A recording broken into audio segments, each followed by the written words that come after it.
Croyez-vous au miracle? On s'accroche à quelque chose et ça nous aide à... ça nous donne l'espoir, quoi, et que quelque chose peut vraiment arriver. Comme je suis très croyante, ben oui, je crois. C'est une question très importante. Les enfants sont les miracles. J'ai demandé 20, il m'a donné que 20, alors il n'y a pas de miracle. Le miracle, une intervention divine. Parce qu'on vit dans un monde qui nous réserve pas mal de surprises, donc il y a quand même des raisons de croire au miracle, exactement. Ouais. Einstein a dit un jour, il y a deux façons de vivre sa vie. L'une, comme si rien n'était un miracle, l'autre, comme si tout était un miracle. En effet, se réveiller le matin, en pleine forme, alors que la veille, je me suis couché en grande fatigue, n'est-ce pas là déjà un miracle? Certes, c'est un miracle qui se produit chaque jour. Cela n'en fait pas plus une chose normale. C'est juste un miracle quotidien. Savez-vous que pendant les 10 minutes que constitue la naissance d'un bébé, ce sont 67 étapes différentes qui s'enchaînent, les unes après les autres, pour permettre au bébé de passer de l'état créature aquatique au stade humain capable de respirer de l'oxygène. Et comme par miracle, cette succession d'événements a lieu de façon routinière et quotidienne à chaque instant. Un miracle, un vrai.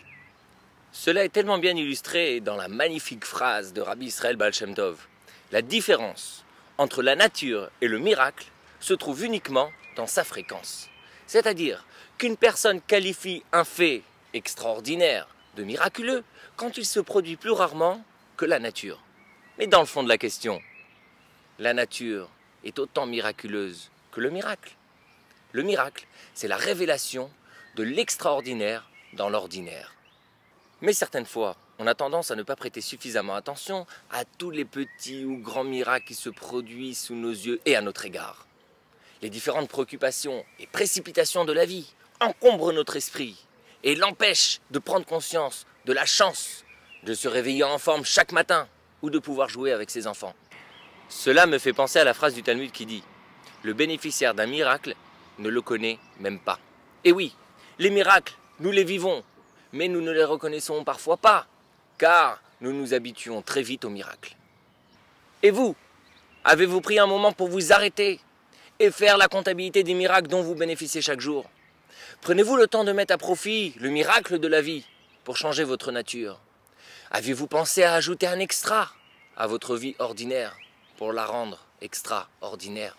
Et si parfois vous cherchez autour de vous un signe, un miracle, et vous avez le sentiment que rien ne se passe, alors souvenez-vous qu'en hébreu, le mot miracle se dit nes. Or, nes veut dire aussi se lever. Car quand une personne prend de la hauteur sur les événements, elle prend très vite conscience du miracle de chaque instant de la vie. Parce que le plus grand miracle, c'est vous. À la semaine prochaine. Bye.